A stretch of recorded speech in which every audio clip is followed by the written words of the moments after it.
संत शिरोमणि आचार्य गुरुवर श्री विद्यासागर जी महाराज की जय। और हम योग प्रणेता पूज्य गुरुवर श्री प्रणम्य सागर जी महाराज की जय। ओम अरहम नमः। श्री तत्वात् सूत्र के शंका समाधान सत्र में आप सभी का स्वागत है। आज पूज्य श्री के द्वारा आपकी की गई शंकाओं का समाधान किया जाएगा।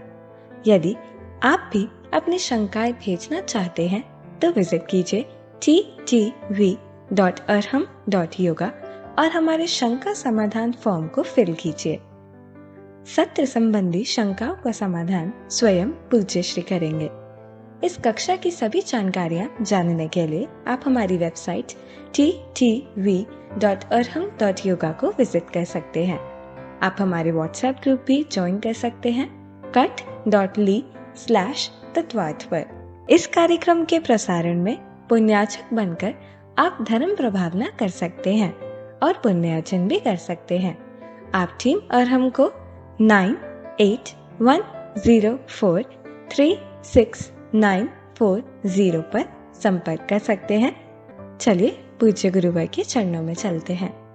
शुद्ध पंचमी के पावन दिन पर चिन्वानी की सेवा और साधना करने से हमारे जन्म जन्मों के ज्ञान पर पड़े पर्दे हटते हैं। तेजी से बदल रहे इस जमाने में जहां बच्चों की पढ़ाई से लेकर डॉक्टर की विजिट भी ऑनलाइन हो गई है, स्वाध्याय करने और कराने में भी बहुत चेंजेस हुए हैं। जहां पहले सिर्फ चंद लोग मुनि महाराज को सुनने आ पाते थे, वहीं अब हजारों लोग एक साथ सुन पाते हैं। अब तत्वात् सूत्र जैसे महान ग्रंथ के स्वाध्याय में हम गुरुवाणी के साथ साथ ग्राफ्स और विजुअलाइजेशन की हेल्प से कॉन्सेप्ट्स जल्दी और अच्छे से समझ पाते हैं। शास्त्र अब सिर्फ ऑफलाइन ही नहीं आते, ऑनलाइन ऑफलाइन आते हैं। सिर्फ पढ़ो नहीं, सुनो भी, देखो भी और अभ्यास भी करो। आइए बदलते जमाने के साथ बदलते माध्यमों से श्रुत की सेवा करें। आज ही तत्वार्थ सूत्र स्वाध्याय में सहयोग करें, क्योंकि ज्ञान हमें अभी भी श्रुत की सेवा और साधना से ही मिलेगा। तत्वार्थ सूत्र के प्रकाशन, प्रसारण, संपादन एवं स्वाध्याय के लिए मुक्त हस्त से दान दें। ओम अरहम नमः। नमोस्तु मुनिश्री। शैल जैन बड़ौतरा से प्रश्न कर रही हैं, क्या द्रव्यलिंगी मुनि को चौथा पांचवा गुणस्थान हो सकता है? हाँ, ये बहुत अच्छी बात है कि द्रव्यलिंगी का होना मतलब यह है कि जो अपने छठवें सातवें गुणस्थान में नहीं है। अगर उनका गुणस्थान कभी पांचवा हो जाता है तो भी वो द्रव्यलिंगी कहलाएंगे, चौथा हो जाता है तो भी द्रव्यलिंगी कहलाएंगे और पहला हो जाता है तो भी द्रव्यलिंगी कहलाते हैं। नमोस्तु मुनिश्री। शिल्पा भारत से चित्री से प्रश्न करती हैं, किसी इंसान को मंदिर जाने में रुचि नहीं है, पूजा में भी रुचि नहीं है, लेकिन उसे जिन्वानी स्वाध्याय तत्व ज्ञान में अटूट श्रद्धा है। उस इंसान के कौन से कर्म का उदय है कि उसे मंदिर में नींद आ जाती है? ऐसा है कि अगर मंदिर जाने में रुचि नहीं है, ऐसा तो हो नहीं सकता है। अगर आप स्वाध्याय कर रहे हैं और उस स्वाध्याय के माध्यम से आपके परिणाम अगर निर्मल हो रहे हैं तो आपको ज़रूर मंदिर में भी अच्छा लगेगा।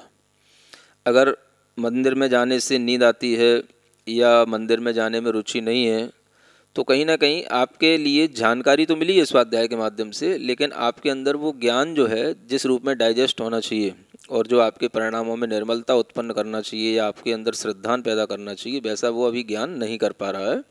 तो आप निरंतर अभ्यास करें ऐसा करने का कि हम उस ज्ञान को श्रद्धा के रूप में डालें, तो ये सब चीज़ें अच्छे ढंग से संभव होंगी। नमोस्तु मुनिश्री।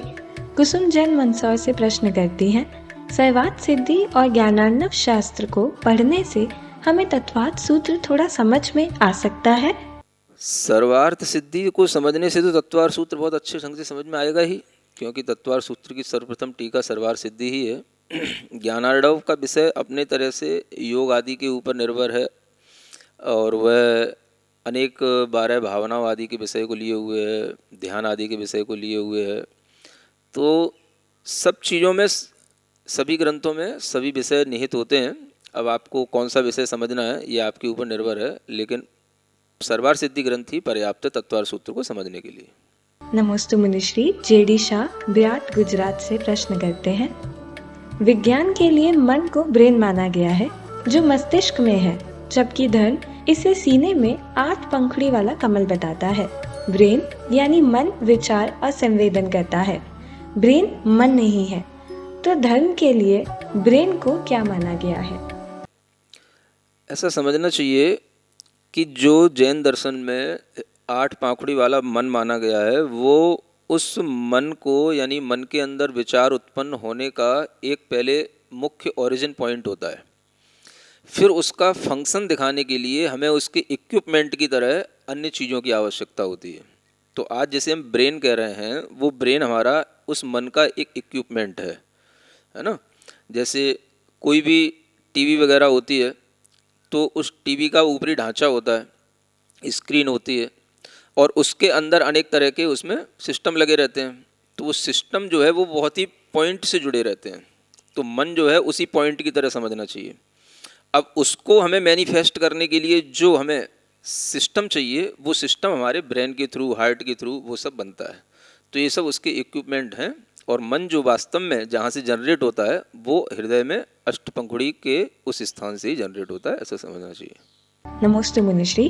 मनीषा कासलीवाल महाराष्ट्र से प्रश्न करती हैं, मेरी यह जिज्ञासा है कि क्या आत्मा के असंख्यात प्रदेश चल और अचल रूप होते हैं? कितने चल और कितने अचल रूप होते हैं? आत्मा के प्रदेश चल होते हैं, अचल भी होते हैं और चलाचल भी होते हैं। तीनों तरह के होते हैं। जो अचल प्रदेश होते हैं वो आत्मा के 8 प्रदेश जो है वो अचल प्रदेश माने जाते हैं। बाकी के सब प्रदेश चल भी होते हैं और चलाचल भी हो सकते हैं। इस तरह से समझने की कोशिश करें। नमस्ते मुनिश्री। शशि बंजाल नई दिल्ली से प्रश्न करती हैं, हाउ कैन वी रिकॉग्नाइज समनस्क तिर्यंच? समनस्क त्रियंच को तो हम अच्छे ढंग से रिकॉग्नाइज कर सकते हैं, क्योंकि जो त्रियंच आपके कहने पर और आपके द्वारा संस्कारित करने पर, आपके द्वारा पुकारने पर, आपके इशारे पर वह अपनी प्रतिक्रिया व्यक्त करें, दे ऑल आर समनस्क त्रियंच, है ना। यानी कि जैसे आपने अपने कुत्ते का नाम रखा, क्या नाम रखा? जोगी। तो अगर आपने उसको नाम जोगी जोगी कह करके बुलाया और वो आया, आपने उससे पुछ पुछ पुछ पुछ किया, वो आपके पीछे पीछे आ गया, it means he has a mind. इसलिए वो आपके कहने पर रिएक्ट कर पा रहा है। यही मन की पहचान है, इसी से हम उसको रिकॉग्नाइज कर सकते हैं।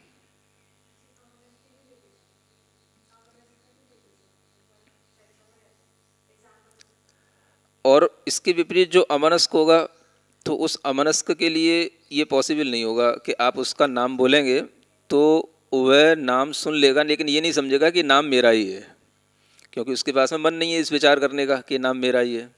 तो उसका नाम उसमें कभी फिट नहीं होगा। यूँ समझ लीजिए कि अमनस्क का हम कोई नाम नहीं रख सकते हैं, और रख भी देंगे तो उससे उसको कोई फ़र्क नहीं पड़ेगा, हम उसको बुलाएंगे। तो अमनस्क के अंदर इस तरह से संकेतों को ग्रहण करने की क्षमता नहीं आ पाएगी। हमने उससे पुछ पुछ पुछ पुछ किया, छिची छिची किया, हट हट हट किया, तो उसको कुछ नहीं होगा, वो ये सब नहीं समझेगा। आवाज़ सुनेगा, लेकिन उसके माध्यम से वो कोई आपके लिए समझदारी से रिएक्ट नहीं करेगा कि भाई हमें बुला रहे हैं, इनका ये इशारा हमसे दूर जाने का है, वो नहीं ये समझेगा। तो ये अमनस्क का है, क्योंकि मन का काम है विचार करना, वो विचार अमनस्क में नहीं हो सकता है। अब वो हो सकते हैं पंचेंद्रिय जीव भी बिना मन वाले होते हैं, जो कि जैसे कुछ सर्प आदि होते हैं जो पानी के सर्प होते हैं, है ना। कुछ जो चीज़ें हो सकता है वो पक्षी, वो पंचेंद्रिय जीव हमारे सामने ना आ पाते हों या वो हमारे ज्ञान में नहीं आते हों, लेकिन हमें जो कुछ भी दिखाई देते हैं वो अधिकतर समनस्की होते हैं। नमस्ते मुनिश्री। राजेंद्र कुमार छाबड़ा महाराष्ट्र से प्रश्न करते हैं, कर्मों को दबा देना और कर्मों को उदय में ना आने देना, इन दोनों में क्या अंतर है? दोनों का प्रयोजन तो एक ही है, कर्मों को उदय में आने से रोकना। क्षय तो किसी भी कर्म का यहाँ नहीं होता, तो फिर उदयभावी क्षय में क्षय शब्द का प्रयोग भी भ्रम पैदा करता है।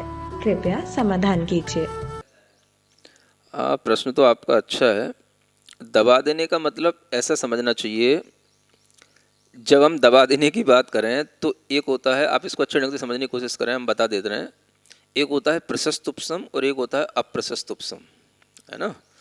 प्रशस्त उपशम वो होता है जिसमें करण परिणामों के माध्यम से उसको दबाया जाता है। जैसे अधःकरण, अपूर्वकरण, अनुवृत्तिकरण, ये करण हुए, उसके बाद में मिथ्यात्व को दबा दिया। तो जो अंतर्मूर्त के लिए उपशम सम्यक दर्शन हुआ है वो प्रशस्त उपशम से हुआ है। अब उसके बाद में जो उपशमन होगा वो उपशमन तो कहलाएगा, लेकिन वो प्रशस्त नहीं रहा। अब उसका उपशमन का काल पूरा हो गया, अंतर्मूर्त काल पूरा हो गया, अब उसके क्षय उपशम की दशा आ गई। तो उसमें वो दबा हुआ भी है और दबे होने के साथ से उसमें निकल भी रहा है। यूँ समझो कि हमने उसके प्रेशर को दबा दिया। जैसे कहीं से बहुत पानी का प्रेशर आ रहा हो तो हमने उसके ऊपर रोक लगा दी, कुछ नाली थी, ईंट रख दी, फिर भी उसमें से कुछ रिस रहा है ना। तो जो रिस रहा है उसको हम जा करके फिर कंट्रोल करते हैं, तो वो करते हैं उदय भावी क्षय के माध्यम से। माने उसके जो उदय को हम कंट्रोल करेंगे लास्ट पॉइंट पे जा करके कि ये अपना फल ना दे पाए, तो उसका नाम होता है उदय भावी क्षय। और उससे पहले हमने उसके जो प्रेशर को जो दे करके जो हमने उसकी इंटेंसिटी को कंट्रोल किया है, ये उसका उपशमन है। तो इस उपशमन को अप्रशस्त उपशमन समझना चाहिए, पूर्ण उपशमन नहीं समझना चाहिए जो प्रशस्त उपशमन के साथ होता है। ऐसा थोड़ा सा जानने की कोशिश करें। नमोस्तु मुनिश्री। निगम जैन जी दिल्ली से प्रश्न करती हैं, हमारा कौन सा कर्म ऐसा है कि जिस वजह से हम जो पढ़ते हैं या सुनते हैं वो हमें याद नहीं रह पाता है? ऐसा हम क्या करें जिससे हमें ये सब चीजें याद होने लगे? ये प्रश्न सभी महिलाओं का कॉमन रूप से रहता है। अब महिलाओं का क्या, पुरुषों का भी रहता है। तो आपको इसके लिए इतने टेंशन लेने की ज़रूरत नहीं है। पहले भी कहा है कि आप पढ़ते लिखते रहने की बराबर कोशिश करते रहें। चूँकि होता यह है कि आपने पढ़ने के समय पढ़ लिया, बाद में फिर आप अपने घर गृहस्थी के कामों में लग गए, तो उन चीज़ों पे अपन बराबर ध्यान नहीं देते, इसलिए वो चीज़ें हमारे माइंड में सेट नहीं होती। तो इसलिए उस पर टाइम देने की ज़रूरत होती है। अगर आप रेगुलर प्रैक्टिस करेंगे, पढ़ेंगे, दूसरों को पढ़ाएंगे, उसी जिज्ञासा में अपना मन लगा के रखेंगे, तो वो सब चीज़ें याद भी रहती हैं। तो उसके लिए टाइम निकालना पड़ता है, अपने बच्चों से, नाती पोतों से टाइम निकालना पड़ता है। नमोस्तु मुनिश्री। संगीता गव्हाणे अकोला से प्रश्न करती हैं, हमारा मिथ्यात्व छूटा और सम्यक दर्शन प्राप्त हो गया, यह हम कैसे पहचान सकते हैं? घर में रहकर भी हम सम्यक दर्शन कैसे प्राप्त कर सकते हैं? पहचानने की इतनी उतावली आप लोगों को नहीं होनी चाहिए। आप लोगों का काम ये होना चाहिए कि हमें जो सम्यक्त्व के लक्षण बताए गए हैं, सम्यक दृष्टि होने पर जो सम्यक्त्व के 8 अंग होते हैं, उनके अनुसार जो हमारी क्रियाएं होती हैं, वो भाव हमारे अंदर आ रहे हैं कि नहीं, इसको देखना चाहिए, है ना। और इसी पर फोकस करके अपने को उसके अनुसार अपना कार्य करना चाहिए। तो बहुत जल्दी अपने को ये नहीं समझना चाहिए कि सम्यक दृष्टि हो गए हैं तो हमारे लिए ये हो जाएगा, वो हो जाएगा। ऐसा कुछ नहीं है। आप अपना पुरुषार्थ करते रहें, वो चीज़ें पुरुषार्थ करते रहने से कभी ना कभी अपने को अचीव हो जाती हैं। नमोस्तु मुनिश्री। हीरा गंगवाल गुवाहाटी से प्रश्न करती हैं, जीव इंद्रियों के साथ रहता है, वो आत्मभूत है, पर सिद्धों की इंद्रियां नहीं होती, तो सिद्ध क्या है? नहीं, एक संसारी दशा के जीव होते हैं, एक सिद्ध दशा के जीव होते हैं। अगर हम कभी आपको कुछ समझाते हैं तो कोई समझाने के लिए भी, जैसे हमने शरीर के लिए भी आपको आत्मभूत लक्षण करके समझाया है, तो वो समझाने का एक तरीका है। इसका मतलब ये नहीं हो गया कि आत्मा का आत्मभूत लक्षण शरीर हो गया। वो संसार दशा में रहेगा जब तक आप संसार में हैं। समझाने का एक तरीका है। अगर आप समझने के उदाहरण में भी कंफ्यूज होंगे तो फिर आपको समझदारी का स्तर भी बढ़ाना पड़ेगा। नमोस्तु मुनिश्री। सुषमा जैन इंदौर मध्य प्रदेश से प्रश्न करती हैं, गुरुदेव, मेरी जिज्ञासा है कि अभव्य जीव का गुणस्थान पहला होता है, तब भाई मुनि दीक्षा लेता है तो उसका गुणस्थान कौन सा रहता है, जबकि मुनिराज का गुणस्थान तो छठवा होता है? इस तरह के प्रश्नों के उत्तर पहले दिए जा चुके हैं। अभव्य जीव के लिए भी और कुछ भव्य जीवों के लिए भी ऐसा होता है।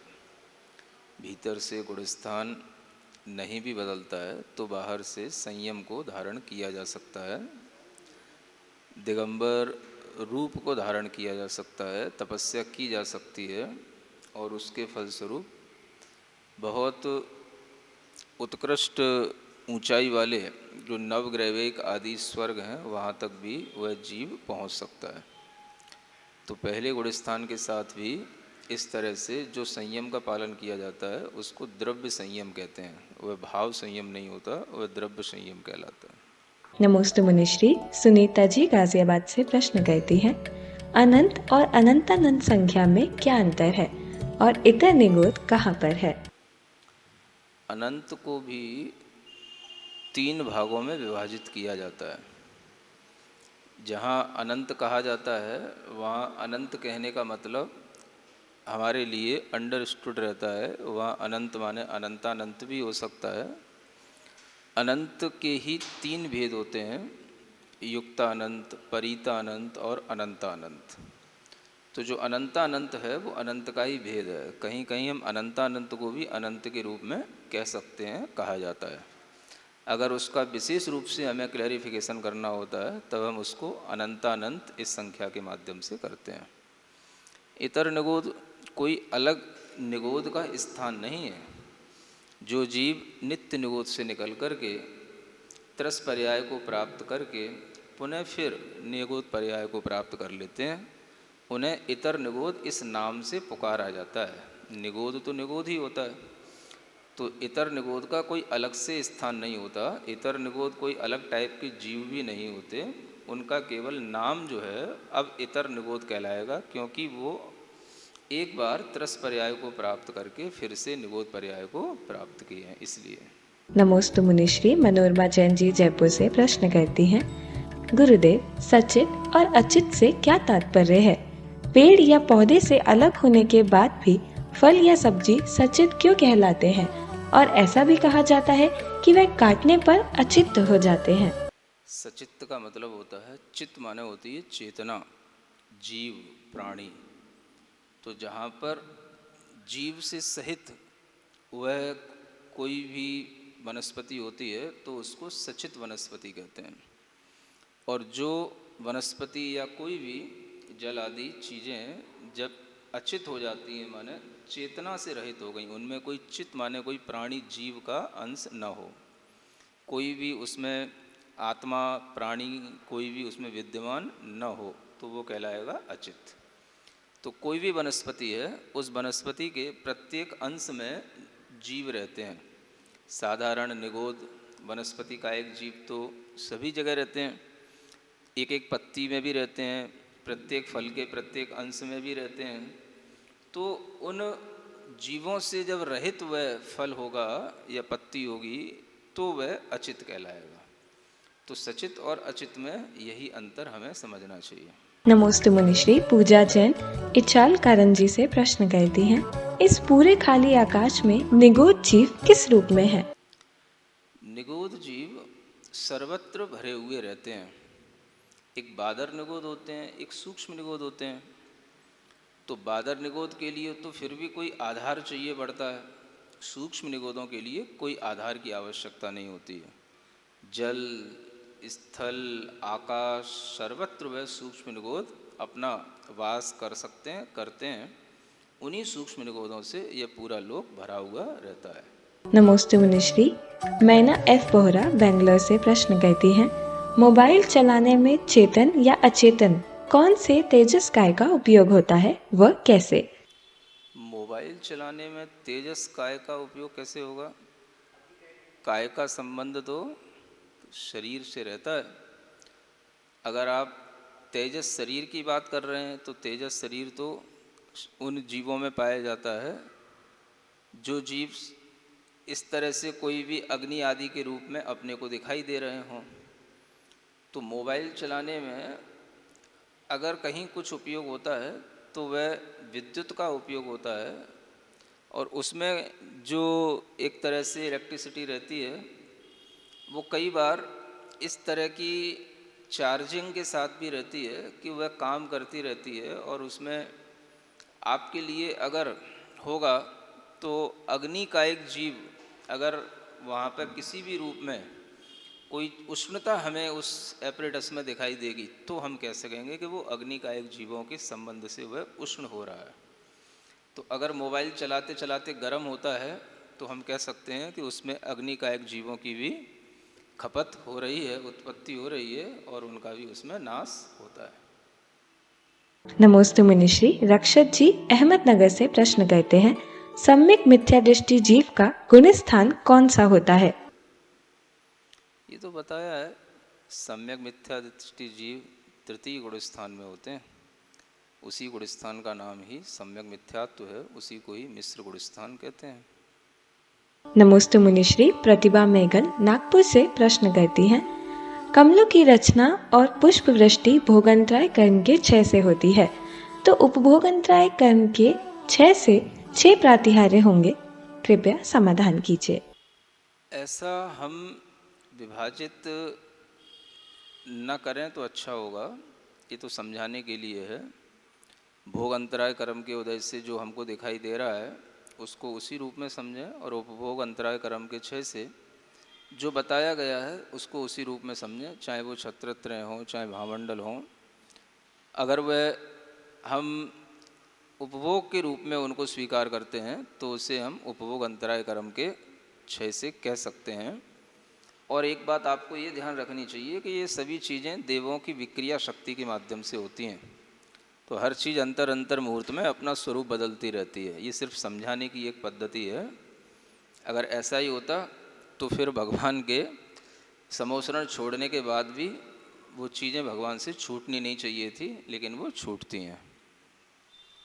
नमोस्तु मुनिश्री। राजेंद्र जैन मेरठ से प्रश्न कहते हैं, गुरुदेव, हम रोज स्वाध्याय करते हैं। जिनवानी में लिखा है कि ज्ञानी भोगों को अनासक्ति भाव से भोगता है, लेकिन हम तो भोगों को रुचि पूर्वक भोगते हैं। हम जानते हैं कि हम गलत कर रहे हैं, लेकिन फिर भी विषयों की आंधी में खुशी खुशी बह जाते हैं। इस कारण हमारा गुरु से या भगवान के सामने लिया हुआ नियम भी भंग हो जाता है। गुरुदेव, हमें नियम भंग का कितना दोष लगेगा और हम क्या करें कि हमें भोगों से विरक्ति हो जाए? भोगों से विरक्ति अपने आप में एक बड़ा विषय है, और ये सब चीज़ें बहुत तरह की समायोजना के साथ होती हैं। संयम, ज्ञान, वैराग्य, भीतर सम्यक दर्शन आदि के निमित्त से होने वाले कर्मों के क्षय, उपशम आदि की दशाएं, जब ये सब कुछ अंतरंग और बहिरंग कारण मिलते हैं तब ये भोगों से अरुचि होती है। जो जीव निकट भव्य होता है उसे भोगों से अरुचि होती है। और यह भोगों से अरुचि करने के लिए हमें क्या करना चाहिए? तो हमें थोड़ा सा शरीर और संसार के स्वभाव का चिंतन गहराई से करना चाहिए। संसार में किस तरह से लोग रह रहे हैं, किस तरह के वह भोग आदि को प्राप्त करके भी वह दुखी हैं, भोग आदि के माध्यम से किस तरह से उनकी तृष्णा और बढ़ती है, किस तरह से फिर उस तृष्णा से उनके अंदर अनेक तरह के रोग आदि जन्म ले लेते हैं और वह अंततः कैसे तड़प तड़प करके मरते हैं। शरीर के स्वभाव का चिंतन करना चाहिए कि शरीर में ऐसा क्या है जिसके कारण से यह जीव शरीर को अपना मान करके उसमें रुचि रखता है। तो ये शरीर और संसार, इन दोनों के स्वभाव का जितना आप अच्छे ढंग से गहराई से चिंतन करेंगे उतना ही आपके लिए वह भाव भोगों से अरुचि का बनेगा, और ऐसा प्रयत्न करते रहना चाहिए। सिरिजिणवाणी जग कल्याणी जग जन मदतम मोहरी जनमण हारी गढ़हर हारी जम जरा भव रोग हरी तिथ्य राणम दिव्य झुणिम जो पड़ई सुणई मय्ये धारई राणम सौख मणंतम धर्य सासद मोक्ष पदम पावई सासद मोक्ष पदम पावई। आज का सवाल श्रृंखला में अरहम टीम आपसे एक आसान सवाल जो कि उस दिन की कक्षा पर आधारित होता है पूछती है और आप उसका उत्तर हमें भेजते हैं। सबसे पहले मैं आप सबकी अनुमोदना करना चाहूँगी कि आपने स्वाध्याय को चुनकर अपना मार्ग प्रशस्त किया और इस प्रतियोगिता में भाग लेकर अपने ज्ञान को दृढ़ बनाया। आपका उत्साह और प्यार दोनों हमें आपके उत्तरों में देखने को मिल रहे हैं। पिछले सभी क्लासेस में डेली पार्टिसिपेंट्स के नंबर में इंक्रीमेंट हुआ है। अब बिना विलंब के मैं आपको ले चलती हूँ सही उत्तर और उनके भाग्यशाली विजेताओं की ओर। ये विजेता हमने सभी सही उत्तर देने वाले लोगों में से कंप्यूटर के द्वारा निकाले हैं।